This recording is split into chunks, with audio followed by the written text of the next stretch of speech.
Hi Taurus, and welcome to your horoscope for February 2025. Thanks for joining me. It's a pleasure to be with you today. My horoscopes are based on the UK time zone, and please watch them in this order: for your rising sign first, then for your sun sign, and finally for your moon sign. So I'm going to break February down into 4 weeks. I'm going to have a look at the moon and how it moves through the different houses in your chart and when, so that you know how it supports you and on what days. February is a great month for stargazers. We have something called a planetary parade happening. So we've got 6 planets which are in a line at the moment. And then by the end of February, Mercury, the communication planet, joins that planetary parade. And we have 7 planets perfectly lined up. So astrology is based on this idea of as above, so below. So that what the planets are doing up there in the sky influences us down here on planet Earth. And with this straight line in the sky, it means that things are going to feel pretty straightforward in February, that it's easy for you to set goals, that you find it easy to overcome obstacles and to attain what it is you want. So it's really a month of being really productive, being courageous, and seeing the bigger picture and not letting anything stop you from getting what it is that you set out to do. So week 1, Saturday the 1st until Sunday the 9th of February. On the 1st, we have the moon in Pisces, and that's in your 11th house of hopes and dreams. And what we also have in there is Saturn, the planet of structure and security, Venus, which is the planet of love and beauty and creativity, and also your ruler. Then we have the higher octave of Venus, Neptune, the planet of dreams and intuition, and the North Node in Pisces, the direction you're going in. So the 1st of February is a great day for you to figure out what genuinely is important to you and what you want to accomplish in your life. So if you have a spiritual practice, or you meditate, or you do yoga, please practice those things on the 1st of February. It'll yield great results and you'll get very concrete answers as to what's genuinely important and meaningful in your life.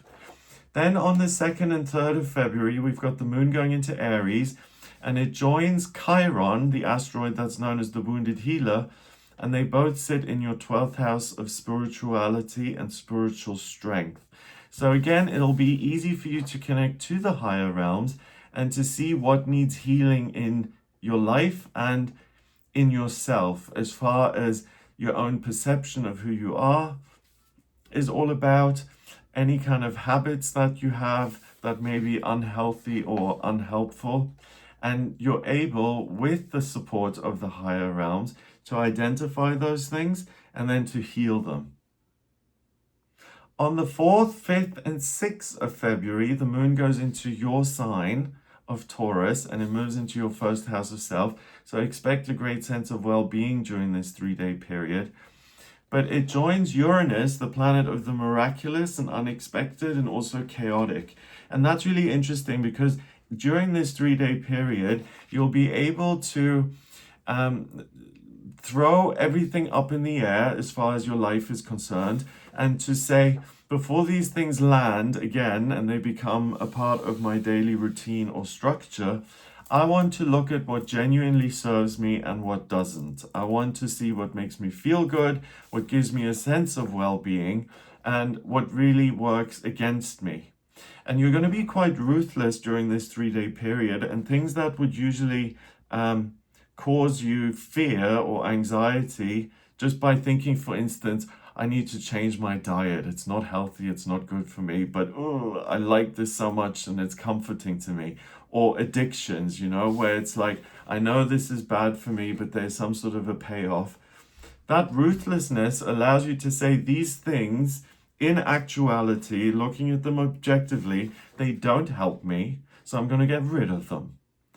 So you're really, really brave at the beginning of the month here, and you're able to end bad habits and to almost surgically remove things from your life that don't help you and support you, and you're able to show them the door.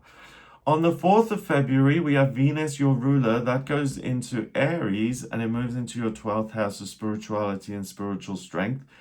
And it really supports you in taking action and overcoming obstacles. So think of this as your ruler kind of supervising what happens in your life in February and really supporting you in making things better. So if there are difficulties that you've got, if there are major obstacles in your life that you wouldn't even consider kind of trying to deal with because they're just so big and overpowering, this is really the month to say these things are manageable. I can perfect my life almost by getting rid of negative influences because I have the support of the higher realms and they're supporting me in dealing with these difficulties. Also on the 4th, we have Jupiter, the lucky planet. That goes direct until the 11th of November. When a planet is retrograde, the influence is expressed inwardly. When it's direct, the influence is expressed outwardly. And Jupiter is growth and good fortune and success. And it's in Gemini, in your second house of money, and it's on top of your transiting rising, your transiting ascendant, also in Gemini. So that's wonderful for you to problem solve, especially when it comes to financial matters, to find other ways forward. So to start a side gig or to have a conversation around your income with your employer. And the good influence, the great benefic Jupiter, if something could go either way, it's kind of 50-50, it's much more likely that here in February, the odds are kind of in your favor. And Jupiter stays in your second house until July. So the first 7 months of this year for you, Taurus, are really, really helpful in finding better ways of creating an income where you don't have to work as hard and you get more out of it. So it's about working smarter, not harder. And if you're looking to make any changes as far as your financial situation is concerned, February, but also the first 7 months of this year are going to be super, super helpful in helping you accomplish that. On the 7th and 8th of February, the moon joins Jupiter and you're transiting ascendant in that second house. So that theme is just heightened and you feel very much at home when it comes to looking at those circumstances and saying, do you know what, this is something that needs to change and I'm willing to find a better way forward. On the 9th, the moon goes into Cancer and it goes into your third house of communication where it joins Hades and Mars, also in Cancer. So it stays in Cancer also into week 2 on the 10th. But the moon being in that third house means that you're able to tolerate things which usually would bore you, or you're able to nurture things that you feel an obligation for. So anything where, you feel like you have to play a particular role and usually it would bore you or it would irritate you, you're able to do those kind of things without the usual negative response. So examples of that is if there are certain family relationships and you think that that person should be able to sort something out themselves, but instead they call you and they ask you to do it for them, usually you may react negatively and say, you're a grown-up, deal with your own stuff. On this 2-day period, you're going to be very generous and you're going to say, yes, of course, I'll help. Also, you'll be able to nurture yourself when it comes to expressing your own ideas in a loving way. So conversations that are kind of delicate and that need a soft touch are going to be easier. But also, if you're a creative type and you want to express certain things through writing, through art, through sculpture, through design, anything creative, you'll be able to produce a lot of work that you're going to be very happy with.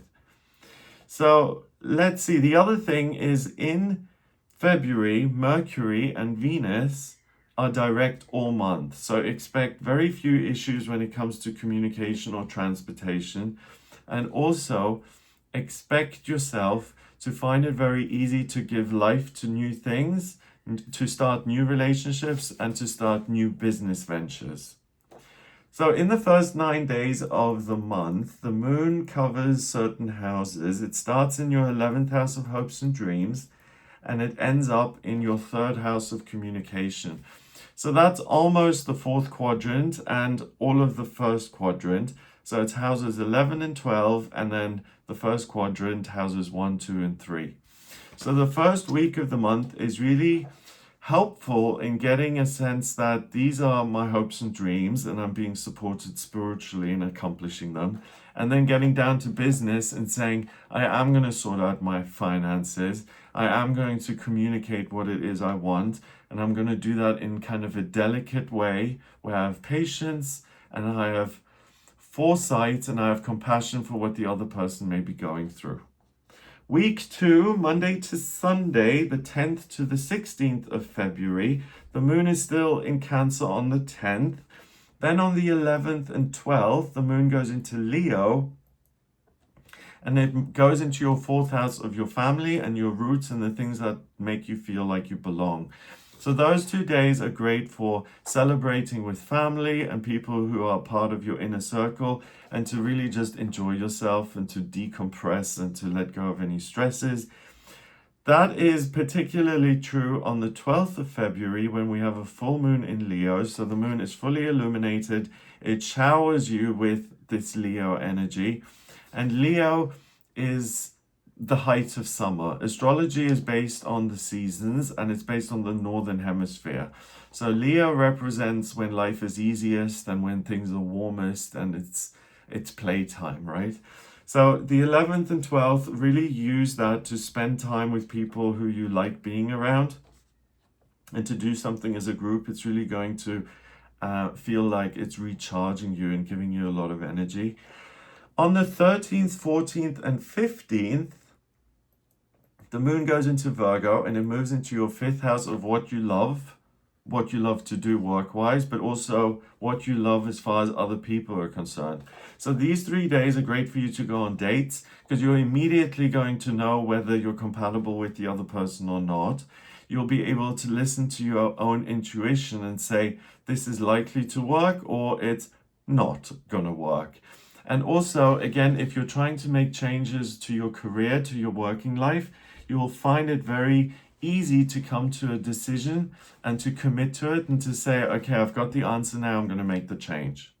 On the 14th of February, Mercury, the ruler of Virgo, that ingresses into Pisces and it goes into, it goes into your 11th house of hopes and dreams, again, where it joins Saturn and Neptune and the North Node. So the connection of that makes it very easy for you in February to figure out what's ultimately going to lead you to accomplishing your hopes and dreams and what's just a waste of time. And again, that courage you've got via Uranus in your first house in Taurus, you're able to really let go of things that aren't conducive to you getting what it is you want. We also have Valentine's Day on the 14th of February. You've got that moon in Virgo in your fifth house. So it's a good, well, it might be a bit awkward to go on a first date on Valentine's Day. But if you do go on dates, if you do meet new people, you'll really, really understand who is suitable for you and who isn't. On the 16th, we've got the moon going into Libra, and that moves into your sixth house of daily routine and the structures of your life, as well as your physical health, the structures of your own body. And it will stay there on the 17th as well in week 3. So this is a good time to connect with your life and to almost take a step back and to see it objectively. And if you want to make changes to your daily routine or your diet or the way you exercise, or really just the routine of your life, you'll be able to see that again and say, this is what I no longer want to do and this is what I want to do more of. And then it's easy for you to make those changes. Also, Venus, your ruler, on the 16th of February is going to be at its brightest.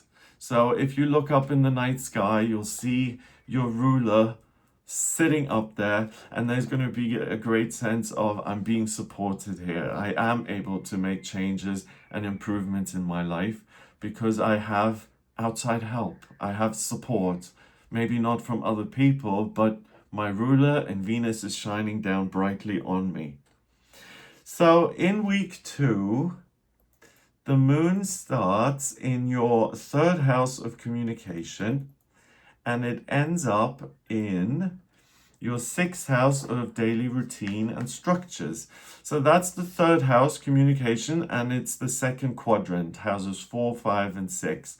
So this is all about getting your point across and also understanding what you love to do, who you love to be around, and to fill week 2 with new relationships and to get a clear understanding of what works and what doesn't, but also to celebrate with the people who are already in your life and who support you and love you and make you feel good. Week 3, Monday to Sunday, the 17th until the 23rd of February. On the 17th, the moon is still in Libra. Then it goes into Scorpio in your 7th house of relationships on the 18th, 19th, and 20th of February. And Scorpio is a water sign that's very good at diving down beneath the surface of things and to get to the root cause of a situation. And again, for you, it's wonderful to go on dates and relationships and to immediately understand, this is how I feel about this person. This is the potential I see in a possible relationship with this person. And there's almost no chance of you having the wool pulled over your eyes or getting the wrong end of the stick. You know your own feeling very, very well and easily. So I would say this 3-day period is great for you to go on dates. And also on the 18th, the sun goes into Pisces and it goes into your 11th house. So the strongest house in your chart all month is that 11th house of hopes and dreams. And you become very, very clear, and you get a great overview of what you're trying to accomplish, not just in February, but in your life. And you'll immediately then, as a result of that, see what helps you get there and what doesn't. So detox the things which work against you, whether that's people or behaviors or substances, and focus on the things that are conducive to you living the kind of life that you want to live. On the 21st and 22nd, we've got the moon going into Sagittarius, and it goes into your 8th house of institutions and the authorities, and Juno is also sitting in there. If you have any paperwork that needs doing, if you have any forms that need filling in, or your tax return, you'll find that it's much easier to get those things done on the 21st and 22nd, and something that would usually take hours may just take 1 hour. Or if it takes 30 minutes, you're completed in 10 minutes. So anything that involves bureaucracy or red tape, try and schedule that in for the 21st and 22nd. You'll be on top of your game and getting those things sorted out. Then on the 23rd, the moon moves into Capricorn, and it stays in Capricorn also in week 4 on the 24th and 25th. And it goes into your 9th house of travel, education, and the higher realms. And the moon in Capricorn is very willing to do the work, both the inner work as well as the outer work.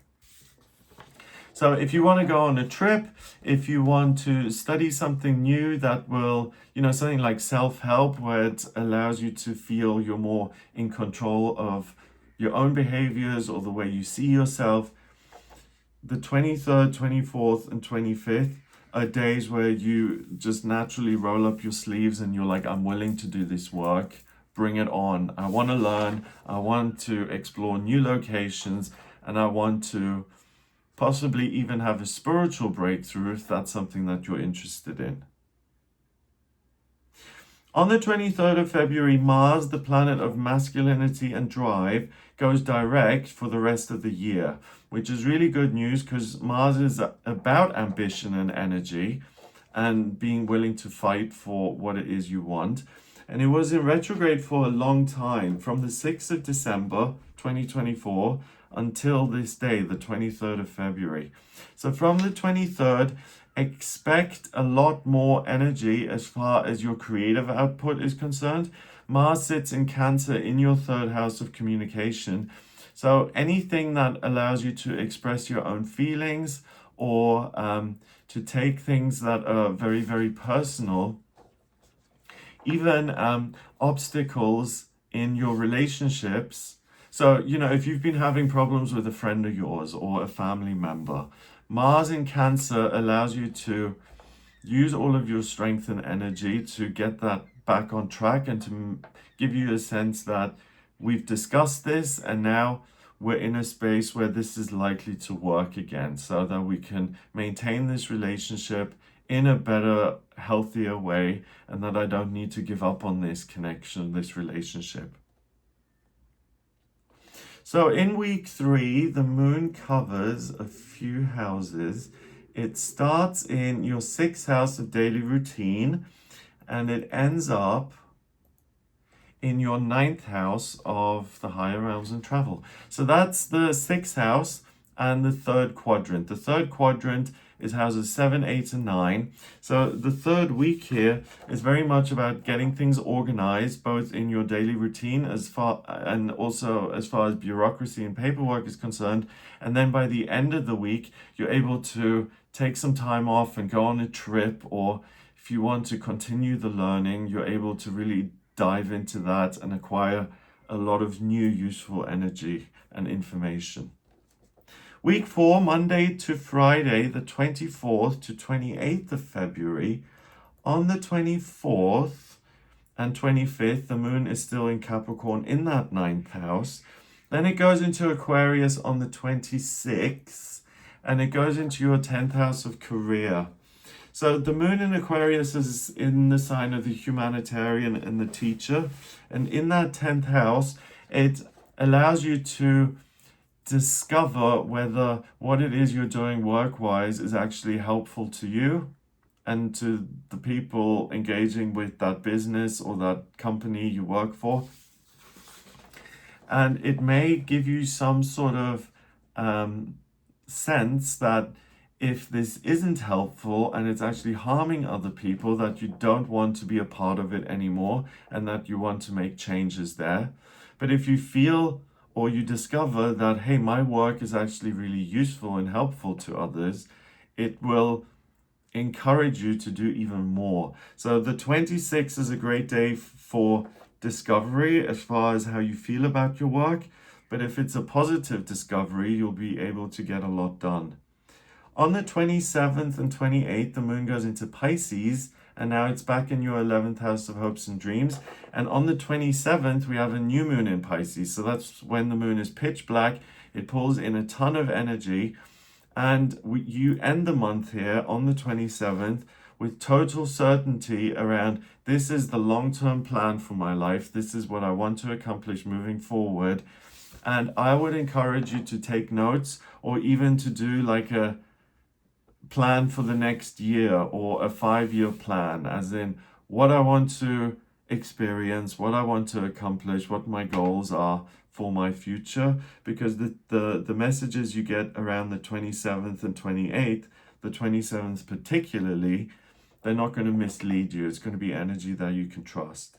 And I know I'm going into March here, but on the 1st of March, Venus, the planet of love and beauty and your ruler, that goes retrograde until the 12th of April. So that's a time where it's not so good to start new relationships or to start new business ventures. So make sure you do all of those things in February and you get a satisfying outcome, or even an outcome that's better than expected. So in week 4, the moon starts in your 9th house and it ends in your 11th, and that's the very top of your chart. So the last week here is really about work and looking at the bigger picture and seeing whether your career, your work matches up with what you're ultimately trying to accomplish. And if you're a student or retired, what you're studying or what you're working on, whether that's worthwhile and whether that's going to take you to a place you actually want to go, or whether you need to make some changes in those areas. So I hope that gives you an idea of what you'll be working with in February. I hope you have a great month. If you'd like a personal reading with me, please get in touch via the website. It's gregoryscott.com. In my personal readings, I draw up your birth chart by taking your place of birth, date of birth, and time of birth. If you don't have the time of birth, don't worry, I can use sunrise. But there's also a process called chart rectification where you send me 10 or more significant life events and I can actually work out your time of birth. So if you're interested in that, please do get in touch via the website gregoryscott.com. If you like this video, give it a thumbs up, please. That helps it show up in searches. Subscribe for more videos in future. And please also share this video with anyone you think may like it and may benefit from the information. I hope you have a fabulous month. And I'll speak to you soon. All the best.